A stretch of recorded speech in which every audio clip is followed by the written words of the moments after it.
Hello again, and welcome back to the podcast of Steel. I am your host, Luke Bug, the Geek of Steel, and this is a special episode of sorts. I thought that I had lost this interview and video with the wonderful writer Mark Waid, but thankfully I found it, and I'm so happy that I can get to watch it again and just enjoy it. I've enjoyed Mark Waid's writing so many times over the years, whether it be Kingdom Come, which we talked about a lot, or, of course, Superman Birthright. To be able to sit down with this wonderful man and learn more about his life and about what Superman means to him was a joy. As you know, I love asking people, what does Superman mean to you? And for me to be able to ask that question to Mark Waid was, and still is, such a big highlight in the life of the Geek of Steel and Luke Bug.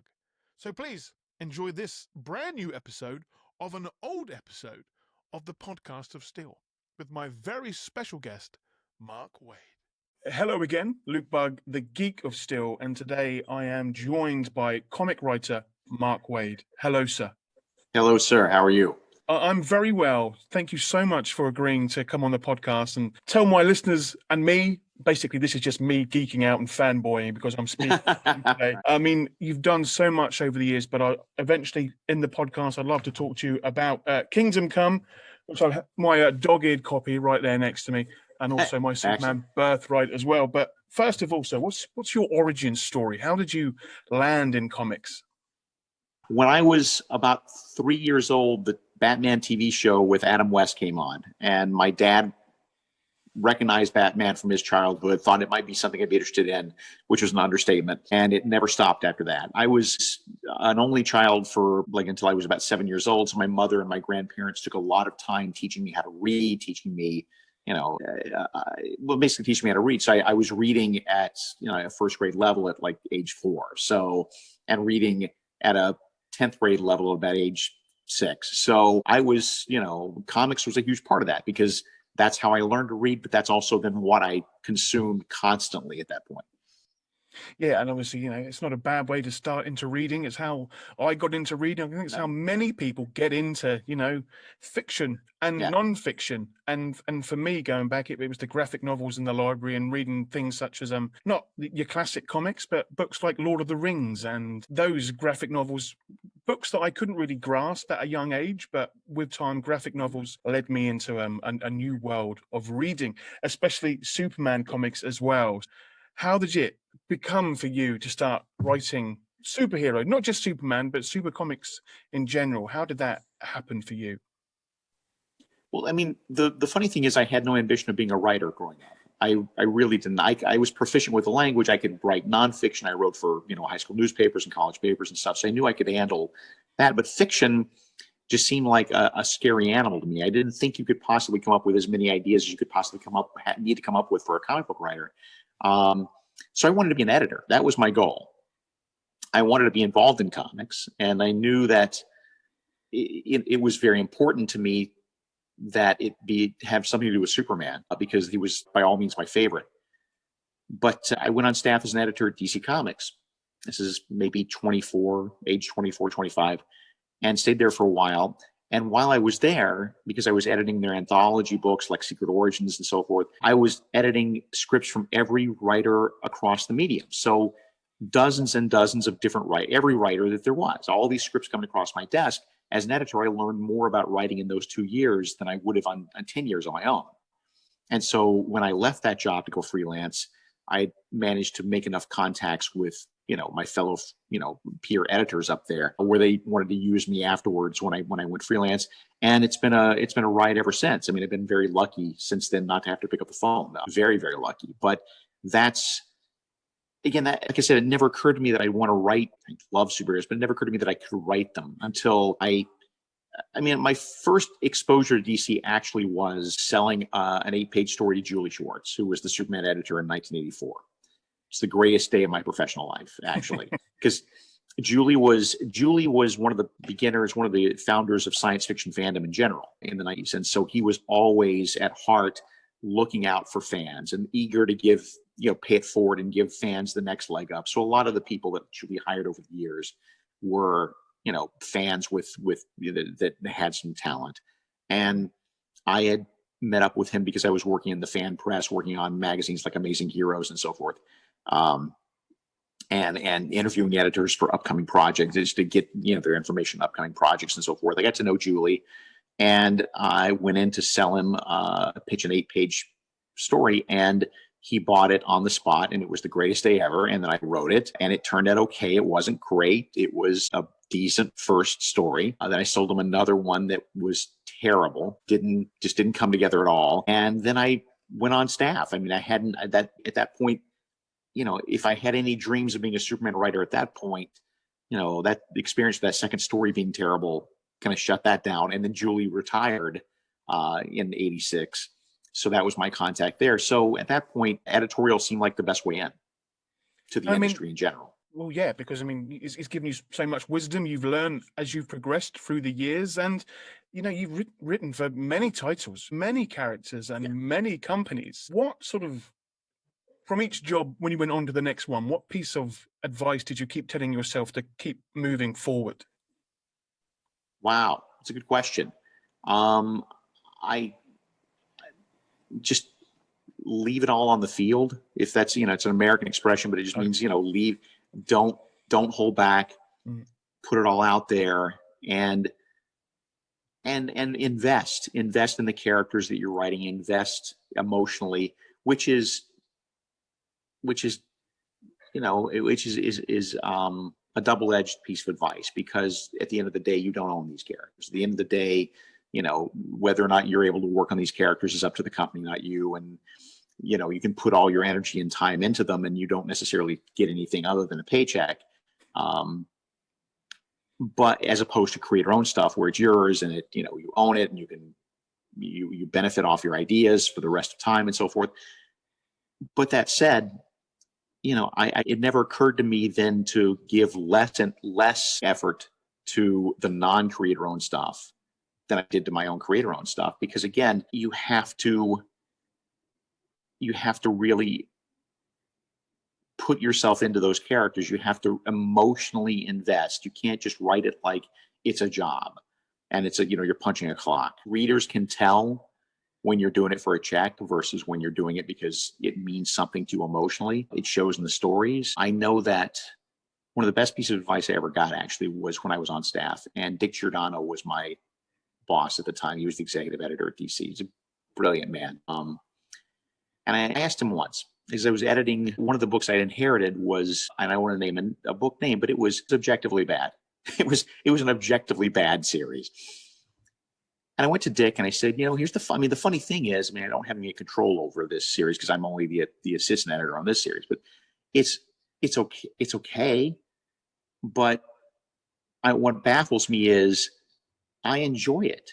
Like, it's objectively bad, and yet I enjoy reading in this comic. What's going on? And Dick said, it's because the person who was writing it would write it for free, and it shows. And he was absolutely right. It said you can't fake that enthusiasm. It goes into the work. So back to your question about advice pushing forward, it was always give it all, because readers will be able to tell, your audience will be able to tell when you're not. The audience will be able to tell when you're holding back. The audience will be able to tell when you're not 100% invested. And then you just become a journeyman writer who nobody remembers.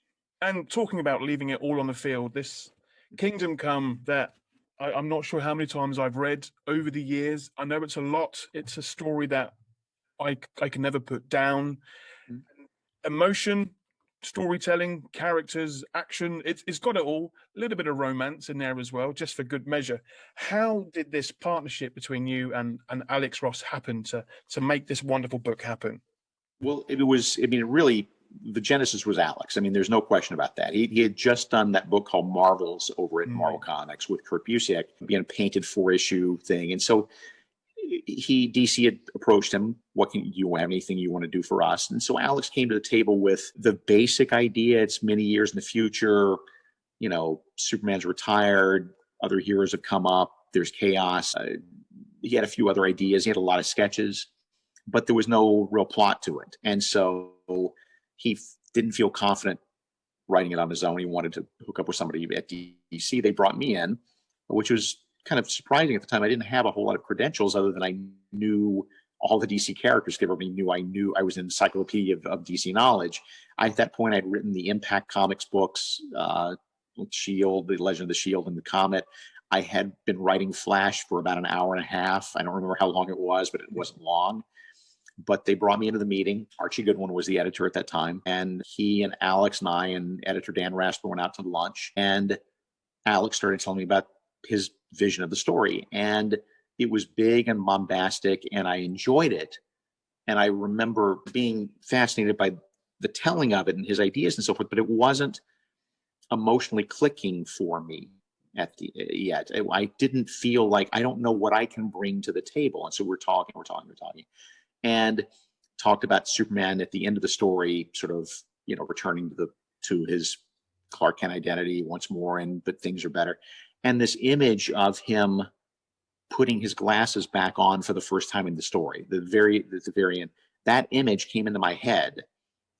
And at that moment, I thought, okay, yeah, all right, that now I'm invested. Now I start to see pictures in my head of what this could be. And so that's the moment I said, yeah, I'm in on this. And in fact, those pages, that sequence, is the only piece of original Kingdom Come artwork I own, but it is framed in the house. The scene where Superman puts his glasses back on at the end. Yeah, so that's where that all came from. So then Alex and I, went back and forth over the phone. I went to Chicago and stayed for a few days, and we banged out the basic beats of things.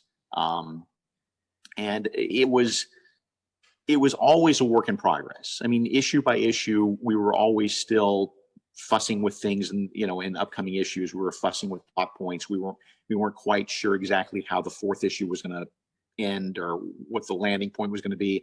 So it was never a case of, okay, we're done with the whole script, now Alex, go do it. It was, here's the first script, and Alex starts. And at that point, he does 10 pages a month because that's his, like clockwork. That was his speed.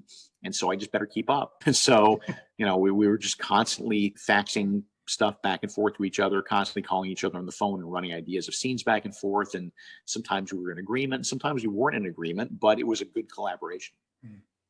Yeah, two very different creative minds working together, not always very different. Yeah, not always in the same room as well. And this is pretty much before Zoom and Skype. It was faxes. Exactly, yeah.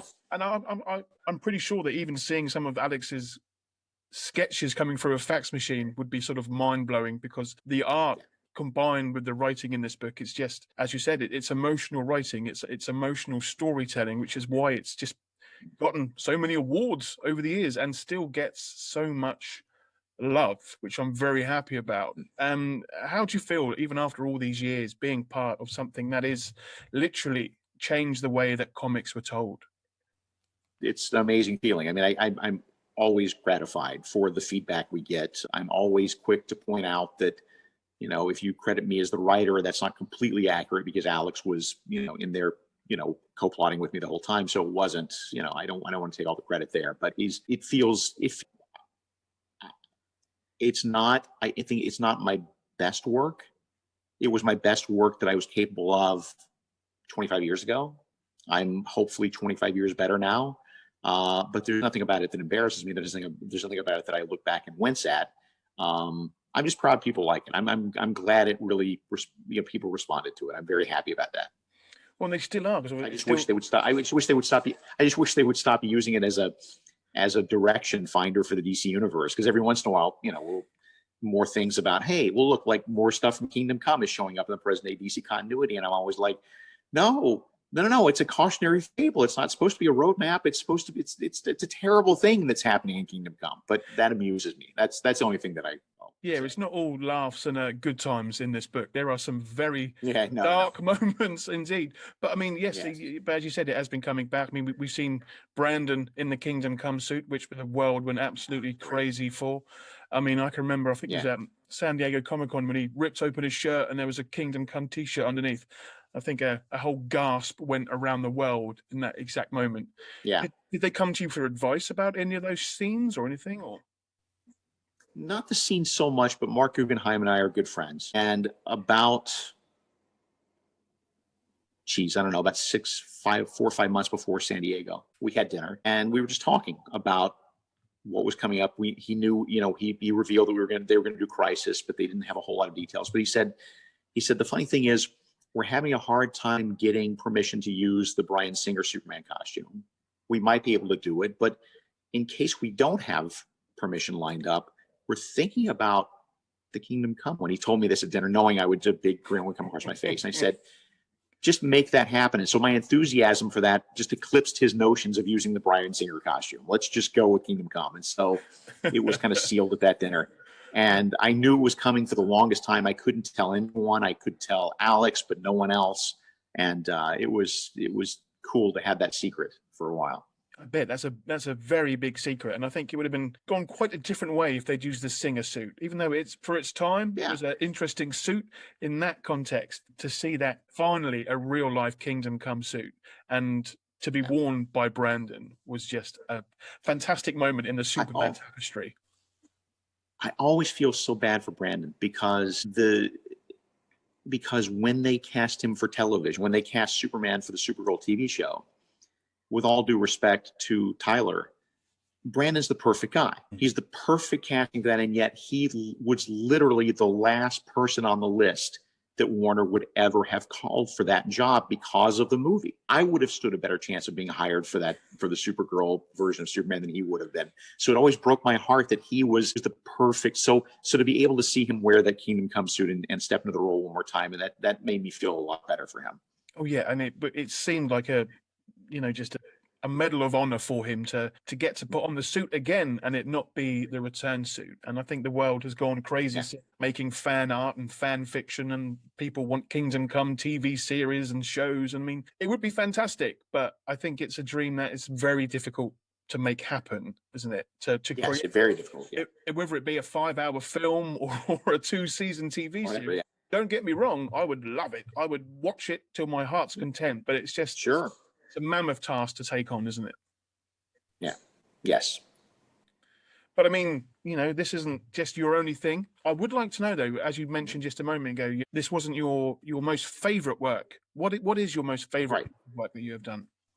Well, it's funny you should ask, because I think it's in your other hand. I think that Birthright's probably my favorite thing I've ever written, because it's my love letter to Superman. It certainly is from start to finish. And again, it's another book that is, when I did mention to a few friends that I would have the good fortune of speaking with you today, they said, please ask him about Birthright. I was like, don't worry. It's what I wanted to talk to him about. Because it is, as you said, it's a love letter to Smallville. It's got elements of all the classic Superman TV series. It's got homages to the Superman 78. And it's even got an intro from the creators of Smallville, which what I loved about it, because Smallville is what got me in to Superman. So how did this one come to be? How did this wonderful book happen? Publisher Dan DiDio came to me and said, we want to reinvent Superman's origin for the 21st century. And by reinvent, I think he was looking for me to go a little bit more far afield than I went. But I just said, okay, let's just go and break everything down and rethink it for the 21st century. And my attitude is always a very Hippocratic oath attitude. My attitude is do no harm. Don't break it if you can help it. Bend things if you need to bring them up to speed for the 21st century. Like making the Daily, that was the first time we saw the Daily Planet, not exclusively as a print newspaper, but as an online news service, which have been picked up by other comics and other things, other iterations over the years. But that was the first time we'd seen that. So as an example of bringing it into the 21st century without really changing as little as possible, and playing a little fast and loose with the Superman mythos. I mean, I hewed. My North Star is always the Silver Bronze Age Superman. That's the Superman I grew up with the Kents being dead, with Luthor and him being friends when they were children. That's the Superman I grew up with. And I have a huge emotional attachment to that. And I have reasons why I think that all those elements are good and are important as they are. That said, I wasn't just trying to do a Silver Age, homage with this book. I sat down and examined all of the elements of the Superman mythos. One of them was the Kents. In my vision of Superman, I think of the Kents as being deceased. I think that Superman, from my point of view, the way I see the character and the way I tend to write the character, I think he works best the more alone he is, the more the more apart from humanity he is. And so his constant his constant pain is trying to relate to humanity. His constant struggle is trying to fit in with the world. And the moment you give him too many people who know the secret, or too many people who are family that he can lean back on or have a casual conversation like that with, it somehow makes it less tragic. I mean, the tragedy of Superman is in that first movie, right? The tragedy of Superman is all my powers and I can't save him. The whole lesson of the first movie, all those powers and there's nothing I can do. And so the Kents passing away and Superman having no way of doing this, stopping it as a kid, that's the Superman in my head. That said, I understand why John Byrne wanted to bring the Kents back to life. And more importantly, I understand that entire generations of readers have been brought up with the Kents alive. So that was one of those cases where I thought, okay, do I go with what my gut is telling me, or do I accept the fact that whether I like it or not, there's good reasons for the Kents to be alive in Superman continuity? And so I went with the Kents being alive. Same with Luthor as a businessman. I mean, to my mind, Luthor is an evil scientist, not a businessman. That's very much of the 1980s. That's very, very much of the Wall Street era of Americana. And it's so overdone now by other villains that it's become cliched. But again, that said, that's the Luthor that most people know. And so rather than dishonor what they know, or make readers feel like I'm changing too many things, I stayed with the Luthor that's a little more familiar, the businessman Luthor. He's not exactly the John Byrne Luthor, but on the other hand, the biggest thing I brought back into the Superman mythos with Birthright was the idea that Clark and Lex were friends when they were kids, which was not exclusive to Smallville. I mean, that was a big part of the Smallville TV show, but that's not where it came from. For me, it was very much of the Luthor of the 1960s and 1970s. Elliot Maggin has written two brilliant prose novels. I'm sure you know them: Last Son of Krypton and Miracle Monday. You've read these, yes? Yes, sir.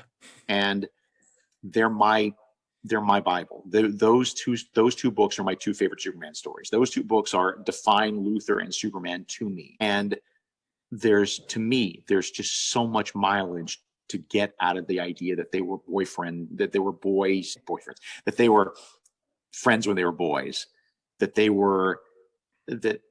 they connected because Clark felt so alone in the universe, and there was nobody else in the world who was smart enough for him to be able to talk to about him, introspective enough. In Smallville, there's no one for him to have a conversation with about this kind of stuff. And so Luthor comes along, and as boys, they bond over the fact that finally, Kal-El has someone he can talk to about his experiences in a way that in a way that Monpa could never understand. And then the tragedy of then losing that, the tragedy of screwing up, making your first big mistake as a superpowered kid, and ruining Lex's life. Not taking out his hair. I mean, that's silly. If you go back to the original stories, it was never just, I've lost my hair, so I hate you, Superman. It was, no, if you go look back at the original stories, it was, here is this kid, this genius kid Luthor in Smallville, who's a teenager, who, using scraps and bits and whatever he can put together in this little hick town of Smallville, creates life in a laboratory, creates something that will make him known forever, creates something that validates his genius and all the pain that genius brings with it, and all of the emotional investment that he has in being smart, because that's the only thing he knows to be. And he creates life, and Superboy accidentally extinguishes it. And that's what drove Luthor over the edge. It's not the hair. It's the fact that you're jealous of me. I did this thing that no one else in the universe could do, and now I'll never be able to replicate it. And you did this because you were jealous of me. You hate me. That, to me, was the origin of Luthor. That, to me, is a Luthor that really resonates with me.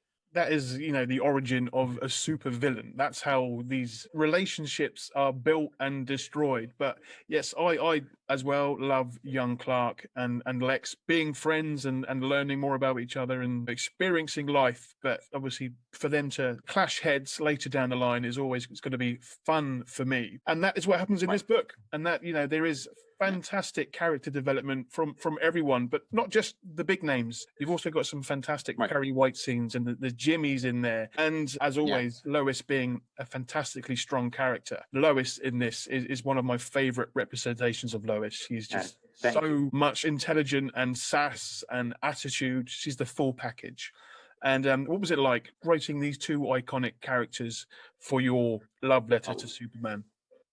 it was great. I had a good idea of who Lois was in my head, but I was looking for that moment where Clark fell in love. I was looking for that oh my God moment when because we've never really seen that in any real depth. It's always just been, hey, she's cute. I think I like her. Something bigger, I needed some reason for Clark Kent to look at Lois Lane and have love at first sight.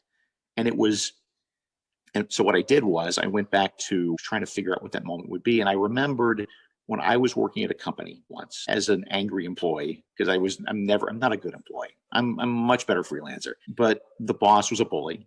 The boss was a complete asshole. The boss was cruel. He was divisive. He was mean spirited. He was petty. And I saw him once do something ridiculously stupid to another employee. And I just blew up at him. I screamed at him in front of everybody.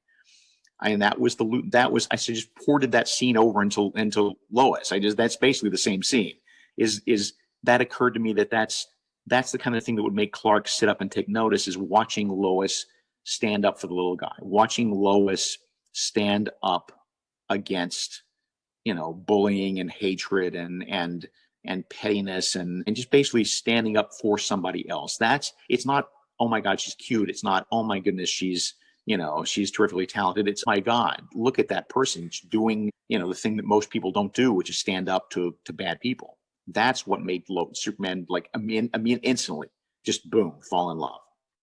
Yeah, and you do feel that romance in this book between them for them blossom, and the chemistry and the private jokes that they have with each other. It's all in the book, and it all blends together so well. So, how did you feel the day when this book was released onto the world, when people were able to read your story? It was great. It was thrilling. I remember the very day that the first issue came out. Unfortunately, it was diminished a little bit by the fact that for whatever reason, I want to say it's because Jim Lee had just relaunched the Batman books or something like that at the same time. We kind of got buried that week. It wasn't like the big DC launch of that week. It didn't quite have for whatever reason, whatever was going on in comics that week didn't have anything to do with this. And so we kind of got off on a bad foot that way. And I was always worried that that by the time we got to about halfway through the series, there was pressure on me to change what I was doing and do this or make it more of an Elseworlds or whatever. And I stuck by my ground. I stuck my guns and said, no, it's not an Elseworlds. It's not an alternate version of Superman. It's not supposed to be an alternate take on his origin. This is what you committed to. This is the new origin for Superman. And we pushed it through, and management didn't like it. The publisher was not a fan of the book. And so we didn't get a lot of press. We didn't get a whole lot of play. And I was afraid it would vanish. But when it came out in trade paperback, that's when things really started to move for that book. That's when people really started paying attention to it and buying it and buying it and buying it. And so that's what made it a bestseller. It was not when it was coming out on a monthly basis. It was scary when it was coming out on a monthly basis because it didn't feel like anybody was paying attention to it. And DC, it had no support from DC. It was when it came into trade paperback that people really latched onto it. And I think that's one of the things, it's the fans always at the end of the day, as you said earlier on. It's those people that are reading the comics, and it's why now, even after all these years, it is still, you can type in top 10 Superman comics, top 10 comics, or just top 10 stories. This book, as well as Kingdom Come, normally comes up. Yeah. You said it perfectly by saying it is a love letter to Superman, but it's not all the cliches there. There's the mythos, there's a Superman tapestry. It's all in. And it's Yeah. why it's certainly become my go-to Superman story. So Thank thank you. you for that, first of all. I'm not sure when Comic-Cons are going to be coming back on the world so I can see you in person Right. to say thank you. So this was my whole reason for getting a podcast with you, was to say thank you for your work for Superman, because My pleasure. as you said, he's one of your favorite heroes. So hopefully, you've still got some more Superman stories in you, because I would love to hear them. I do have some more Superman stories in me. I do, whether or not they'll see the light of day, we'll see. But I think people who are excited about having me back at DC Comics will be happy with what's coming out when we start to announce things. I'm always happy for new things, and if your name's attached to it, it's going to be a fun Thank you. time. So, for me, what I would love to know is what has been one of your most proudest moments working in comics. Wow, that's a great question. It's always, I think what comes to mind is not exactly one huge moment, but the same moment over and over again. The moment when people come up to me with Superman Birthright in their hands at conventions and say, "I didn't like Superman until I read this, and now I understand Superman." I like those are always my proudest moments in all of comics. Because I feel like this is a character who I got a lot from as a kid. This is a character who meant a lot to me as a kid, and I was able to give back something of lasting value and lasting worth to that character. So that's something I'm very proud of. And as you should be. That is a fantastic answer to that question. I'm glad you thought about it. And I mean, I do get rather upset, obviously, when people say that my hero is boring or Superman's an easy. Right, exactly. Then I shove Superman Birthright at them and they will understand. Read this and come back to me with that answer. I'm very glad for that. Yeah. But I mean, it's a character that means a lot to you. It means a lot to me and so many people all over the world. So, we get defensive when people talk smack about our guys. Yeah, exactly. So exactly. I'm glad that you went to I love that pettiness level of that. You made a classic book just to prove them wrong. So well done. Point. Right. So what is next for you? What's going on in the world of Mark Waid? Well, let's see. Well, I'm still publisher at Humanoids Publishing, which is a European publisher, very well known for 30 years, one of the biggest American or one of the biggest international graphic novel publishers. Work with Jodorowsky and work with Mobius, and they've opened up an American branch about 3 or 4 years ago, and I came on as publisher about a year ago. So that's a big part of my days is the day job of being the publisher at Humanoids and rolling out a bunch of new material starting later this year that we're really proud of, graphic novel stuff. But beyond that, I still get a chance to freelance here and there. I still got plenty of time to do a little thing for DC or a little thing for Marvel here and there. And it's nice that people will still take my calls. That's very nice. I anticipate there being DC and Marvel work from me in the years to come without stopping. Yeah, because obviously, you've written a lot of the huge characters. You've written for Superman, you've written for Captain America, two characters that are quite, relatable in a way. How are these characters in your head? Do you sort of imagine them? Do you picture them working together, or? Oh yeah, absolutely. As a matter of fact, I wish that. I mean, I don't think we'll ever see a DC Marvel crossover again because AT&T and Disney will never play nice with each other. But it's a shame because I've always had in the back of my mind a Captain America Superman crossover that has been in my back pocket forever, and I don't think I'll ever get a chance to use it. I mean, the hinge of it, without going into a lot of details, the structural, the fulcrum of it is not about Superman and Cap as much as it is about Steve Rogers and Clark Kent, because if you put them in opposition in the sense that Clark Kent is all about the truth and Clark Kent is all about reporting the truth, and Steve Rogers is very protective of national security, you can see where there's a point at which these two would butt heads. And that was basically the little mustard seed that my story grew from. Maybe someday, wouldn't that be awesome? I'd love to write that story. We need to. I'm going to start crowdfunding this and see if we can make this happen.